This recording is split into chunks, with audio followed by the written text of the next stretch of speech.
Hello, hi, I am Natasha Winter, your natural fertility coach, and I help women to increase their fertility naturally without pain, medication.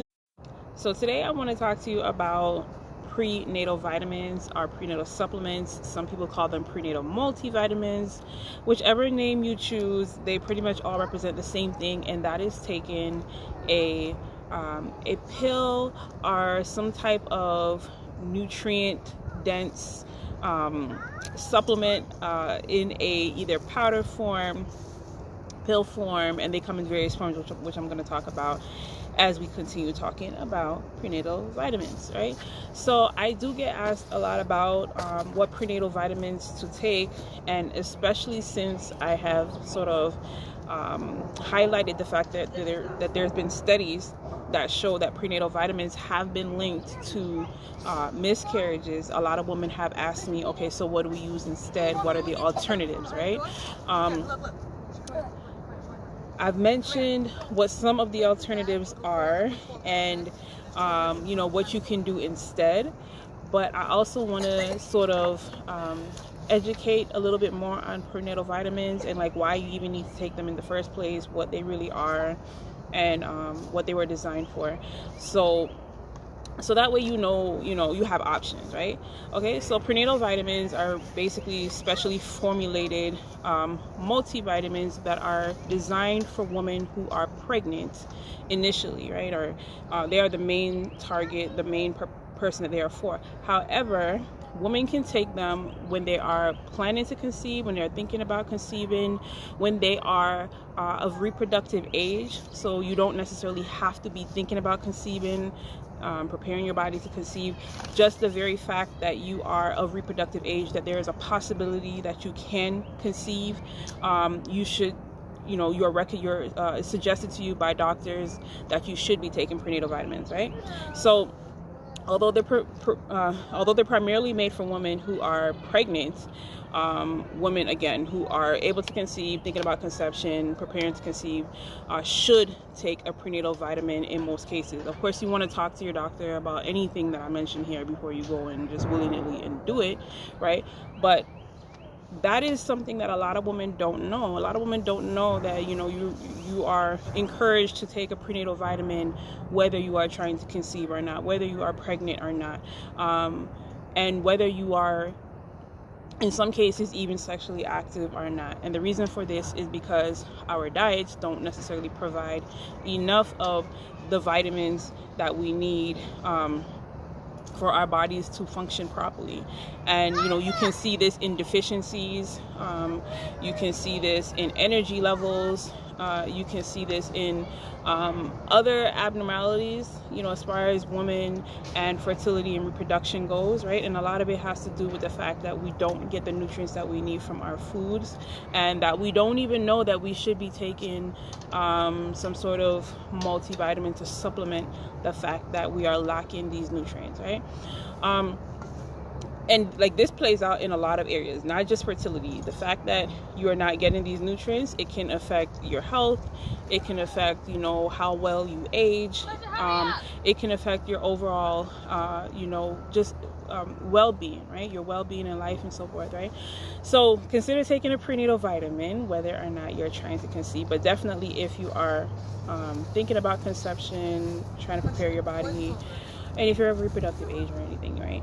So the reason why you're encouraged to take, you're encouraged to take a prenatal vitamin, especially if you're trying to conceive, at least 3 months out, 3 months ahead before you actually engage in the practice of trying to conceive. And the reason for this, which is the reason also why they tell women that even if there's a possibility that you should conceive, is again so that way your body has a storehouse of these nutrients already stored in either your fat cells or your tissues, sometimes maybe even your bone marrow, wherever that these nutrients are stored, so that way when you when conception happens, that these nutrients are ready and available, and it's not like taken from your already depleted resources, right? Your already depleted storages of nutrients that again can come from your bones, and then this can weaken you. This can cause lethargy. This can cause again health issues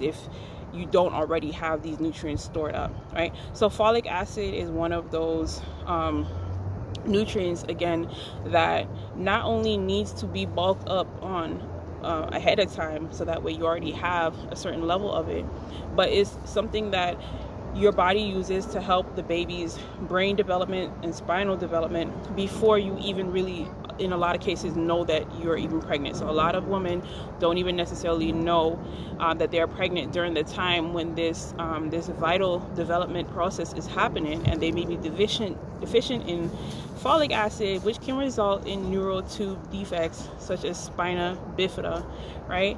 And so, you know, this can be definitely something that, you know, where your child now is going to need extra special care and attention if, you know, if you've been having a successful pregnancy, right? Because if you're deficient in folic acid, you're probably deficient in some other nutrients too, right? So again, that's why they say that you should take a prenatal supplement before you even are thinking about conceiving, whether you're thinking about it or not, and definitely if you are, at least 3 months ahead, right? So vitamin D is another supplement that can be found in these prenatal vitamins. A lot of times, sometimes they're not, right? And it is another thing that we can become very deficient in, especially as Black women. You would think that, hey, we're Black, we absorb vitamin D from the sun, we have all this melanin. However, we actually need to be in the sun longer than white women, Asian women, other women with lighter skin. We need our vitamin D. Basically, we need to store it. We need more of it stored, or we need it stored adequately, right? Because we need to be in the sun longer in order for us to store enough of it, right? So we're particularly at risk of being deficient in vitamin D, and again, some supplements contain vitamin D in it to help to, you know, offset that. Now, a lot of times the amount of vitamin D in these prenatal supplements is variable, and it may not be enough, it may not be adequate. So you do have to check the labels on the different vitamin Ds, and then there are different types of vitamin D. Hello, Tam Union. Peace. Thank you. Right? So there's different like vitamin Ds. There's vitamin D3, and then there's like vitamin D2. Vitamin D3 is the one that is more closer to our skin. I think, however, they may not always come from vegan sources or vegetarian sources if you're vegan or vegetarian. So you will have to sort of look for one that is more suitable for you, depending on your diet and your preferences, right? But vitamin D3 is the one that you should get if you want it to be sort of more closer to your skin, more bioavailable and readily absorbed. And again, vitamin D can come as it like itself by itself, so it doesn't necessarily have to be in a prenatal vitamin. So if the prenatal vitamin you get does not have enough vitamin D, you can get a vitamin D supplement by itself, and sometimes these supplements come in like a liquid form. When I used to give my daughter vitamin D, that's the form that I used to give it to her in. And then of course, you know, we've all seen the little tablets in the pharmacy section, so you can get it in that form too. But I suggest a lot of times to get the liquid form of pretty much anything almost that you're getting, because again, a lot of times it could be more readily available, bioavailable. It'll start absorbing as soon as you put it into your mouth. But it depends, because some things, you know, they need to make it to or pass the digestive tract, so that way they don't get like they don't get digested too early before they're you know, sent to where they need to go via your blood or wherever it is that they are absorbing. So, you know, it really depends. It's like a supplement case by case situation, where again, you need to make sure that the supplement you're getting is in the right form, whether it's capsule, tablet, liquid, right? So that way it can be absorbed properly. Another supplement that you need, and you need it pretty much early on in pregnancy, is iron. And a lot of times these supplements too, you also need them before you're even pregnant. Like certain nutrients, again, they will help you to ovulate, they will help you to for your periods to be regular, so that you're not anemic. And again, iron is one of these type of supplements. Some of them help you to ovulate. So a lot of times if you're not ovulating, it could be again that you're nutrient deficient, right? So iron is going to help you to make sure that rich oxygenated blood is carried to your womb, right, in order to help to make sure that, you know, there's good circulation and that your hormones and things are acting properly. So you also want to make sure that you have enough iron, right? Because you can also be iron deficient. And if you're iron deficient, you're probably going to notice that maybe you have cold hands and feet, poor circulation. So, you know, things like maybe varicose veins or so forth may show up. I'm not sure if there's a direct correlation. I'm just saying because iron is so key in blood circulation, that, you know, other things like that, like blockage or like just non-flow, can be present, and that can represent itself as maybe a varicose vein or cold hands and feet. So these are things that you definitely want to also have checked out with your doctor. You can do a blood test to check your iron levels, your vitamin D, blood serum levels, even though a lot of times your vitamin D blood serum levels, I think that they don't necessarily represent your true vitamin D levels, and for that reason they may do other tests, or they just may suggest that you take like a high amount of vitamin D for a certain amount of time and then lower your dosage to just like a maintenance dosage, right? I'm reading your comment. You said, what can I take to bring back my period? It's been a while since it came, right? So it's going to be like a total, you know, it's not just one thing that you can take. I definitely would have to talk to you to find out like what's really going on in certain areas, right? But there are different things that you can do. Your period can have stopped for several reasons. It's possible that you're not ovulating. You know, if you're not ovulating, you probably aren't menstruating. So it could be a problem with, you know, maybe we need to look at the ovulation as well. And then, you know, there's different herbs that you can take. There are also, again, the supplements that you may be lacking in, right? So definitely, if you haven't booked a call with me, definitely do that, and then I can look into that for you as well. Deidre Jones says, what app do you suggest to use to track ovulation? My favorite app, which I cannot seem to log into, but it's my favorite app, is called TCOY.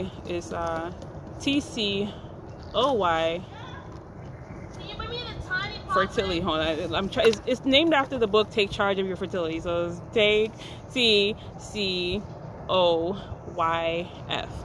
and it's by I think on the app stores the company is called like Ovulation.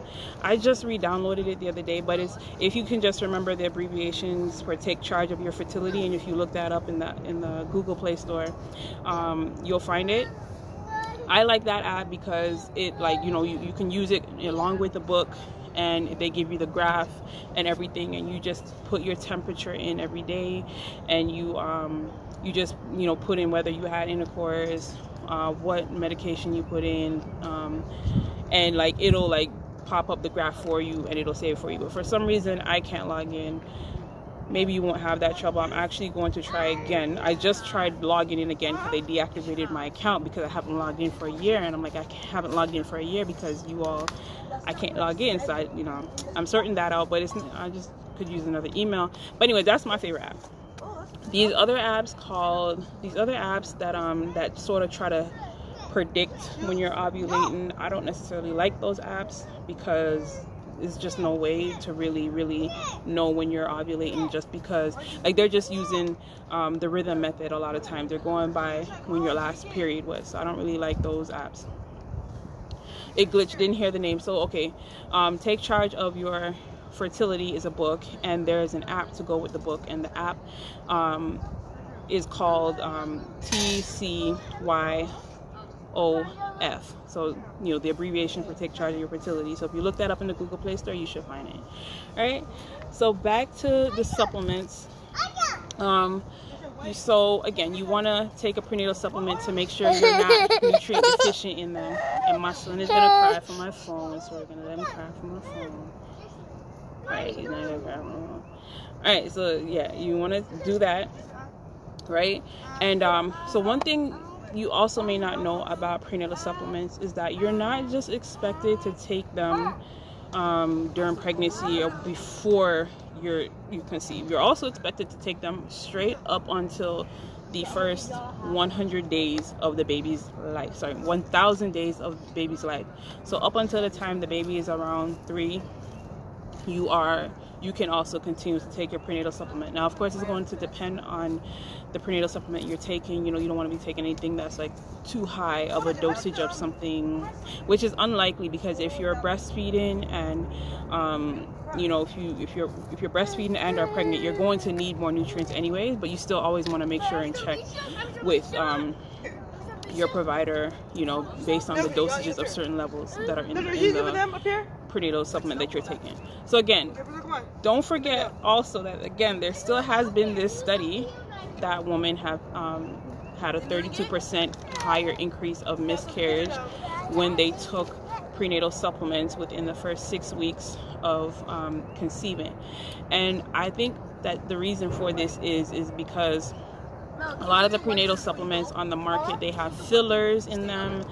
They have they're synthetic, so they're, you know, a lot of the vitamins in there are synthetic vitamins, so they're synthesized in a lab. They're not real, a lot of the cases, right?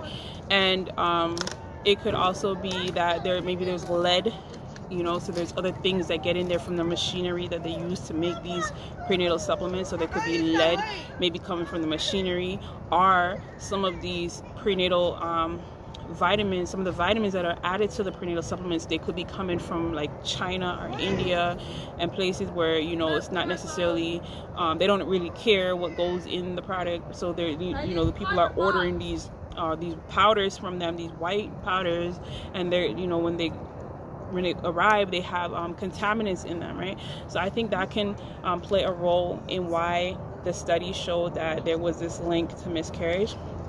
In the study, they were like, it didn't matter what prenatal supplement they took, there was a link just from the fact that they were taking them, right?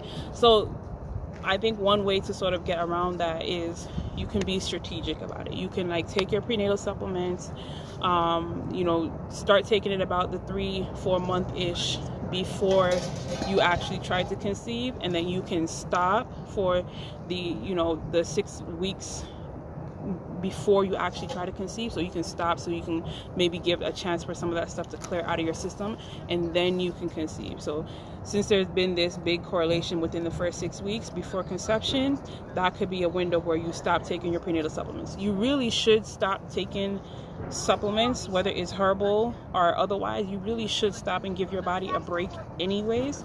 So I think that's one strategy that you can try, you can employ. The other thing is that you can try to actually get this iron out of your, sorry, not iron, you can try to get the lead out of your body. And I think certain herbs like chlorella, I'm not sure if chlorella gets rid of lead, but like certain things will get rid of contaminants out of your body. And lead is one, like, you know, it's one that our body doesn't really know what to deal with, you know, certain of these chemicals. But you can do, there are still like things you can do, like certain cleanses that you can do to get the these extra elements out of your body, right? So that is definitely one thing I would try to do after like maybe taking these supplements for the 3 to 4 months or so forth. Give your body a break, do a cleanse, and then conceive, right? The other thing, again, is to look for a very good brand of supplements that maybe has been tested to make sure that they don't have these contaminants in them, they don't have lead in them, that they are using sort of more organic or natural substances in them. And there has been a like a lot of these, some of these supplements have been checked to see, you know, like they've been rated to see which ones are better quality. They've, you know, been given like an A+ or like a DEF or whatever. Like the rating system goes on and on. But, you know, so there are some supplements that are better than others as far as being contaminated with lead goes. So that can be one thing that can be looked at. And then again, you can also use herbs again, that have these nutrients inside of them. So that's one thing that they don't tell you. They tell you that you need prenatal supplements because your diet does not have the right amount of nutrients in them, right? But they tell you that we cannot get them from our diet, the standard American diet. But what they don't tell you is that herbs have the nutrients that we need. They usually have them. They're usually more densely. I want to use the word compacted, I guess, in the herbs than they would be in a whole fruit or in like a pound of meat. Like 1 little ounce of a certain herb may have more of a certain element than you would get from a steak or something like that, right? So you can definitely get it from the herbs, and a lot of times some of the nutrients, some of the prenatal supplements, they have herbs in them. Like I'm looking at this one prenatal supplement, it has kale in it, and it has beets, and it has things like spirulina in it, and I'm like, well, what the hell am I gonna buy this damn prenatal supplement when I eat this stuff every day, or I can go and I can eat this stuff every day? And the problem is that these are things that women are not eating. So we're not eating the kale, and we're not eating the beets, not eating the spirulina and stuff like that.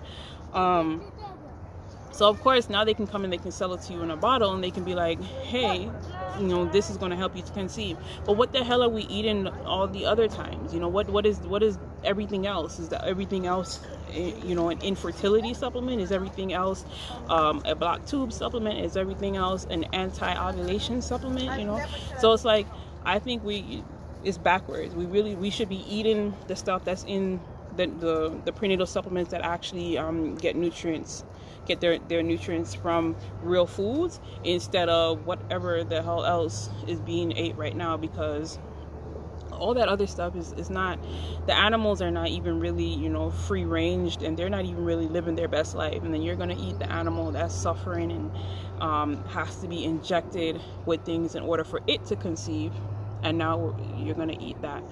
Or we're going to eat fruits and vegetables that don't have seeds and they don't reproduce, and then we're going to eat that and wonder why we can't conceive. Or we're going to eat fruits and vegetables that do have seeds but are planted in dirt that is dry, like it's been, you know, depleted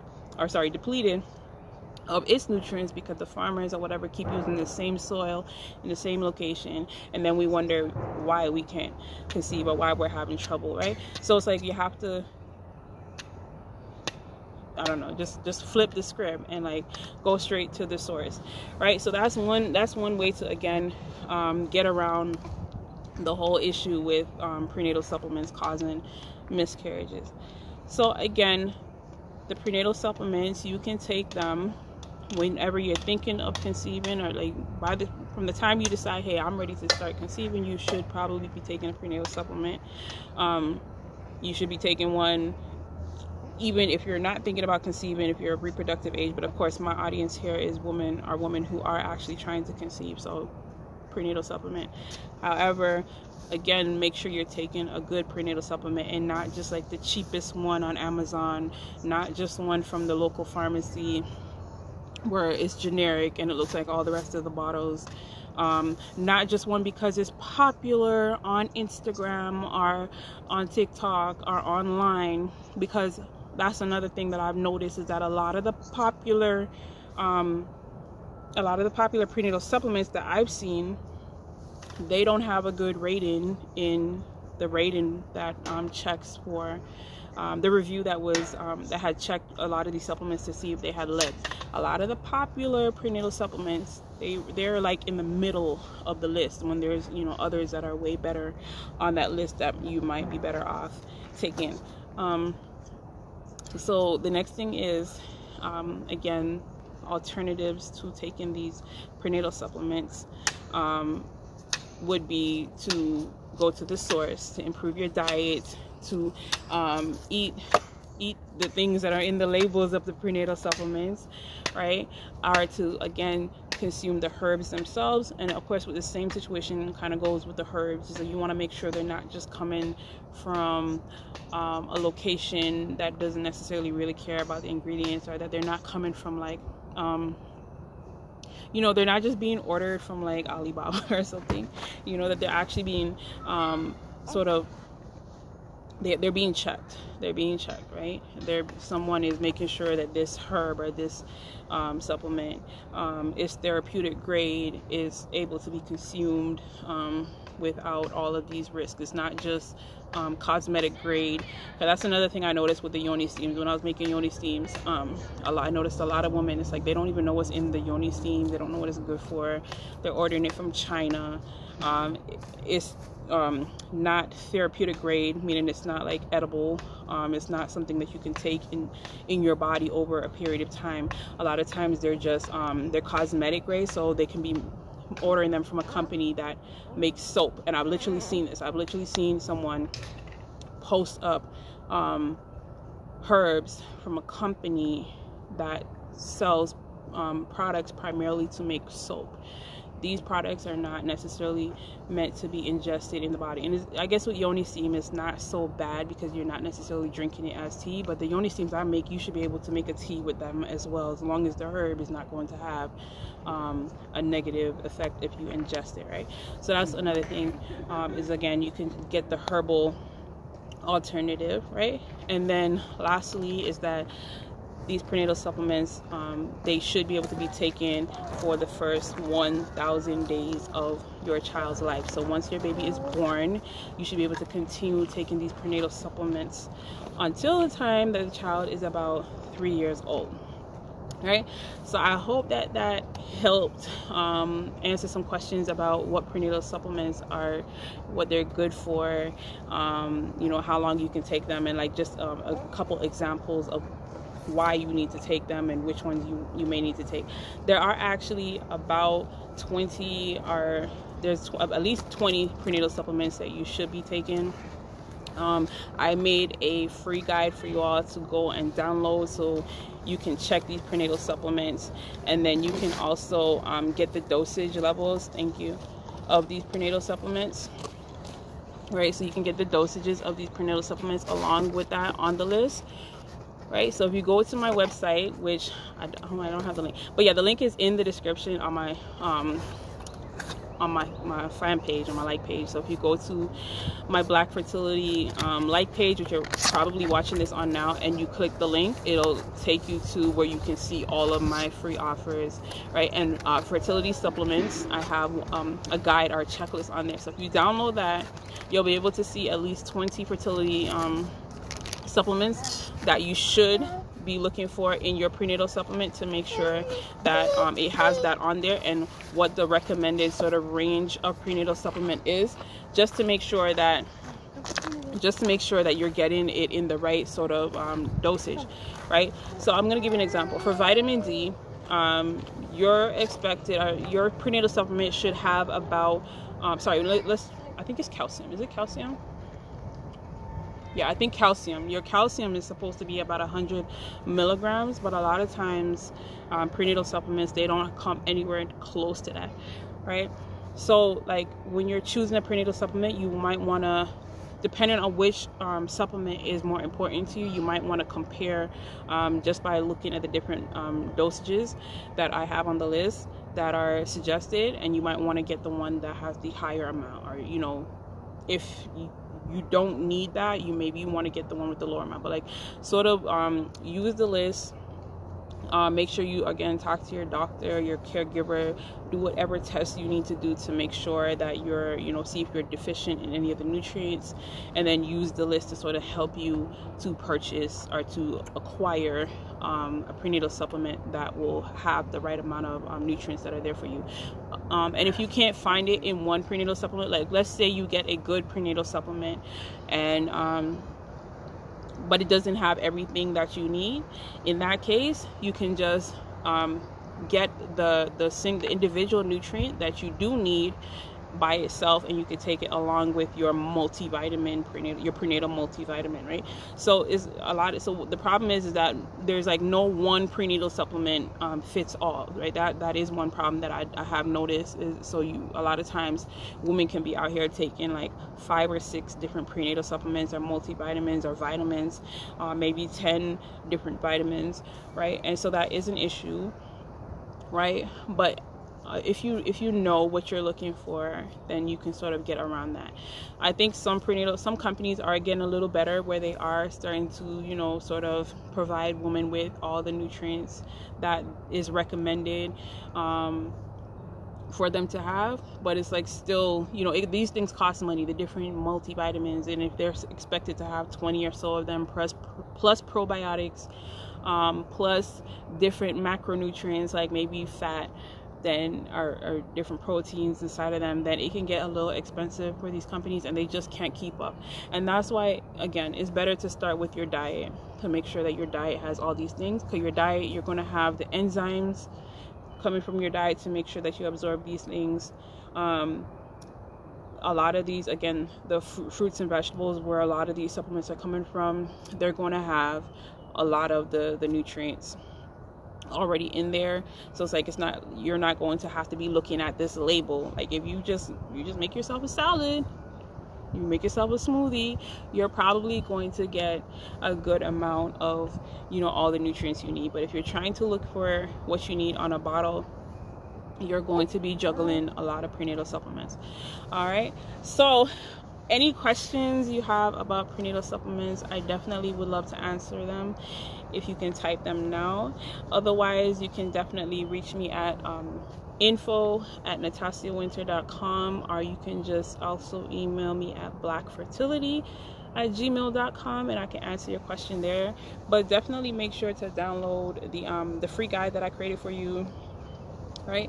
And it's just a guide that, again, lets you know what a prenatal supplement is, who needs it, what it's good for, and a checklist of the top 20 of them, right? So I already spoke about some of them: calcium, iron, vitamin D.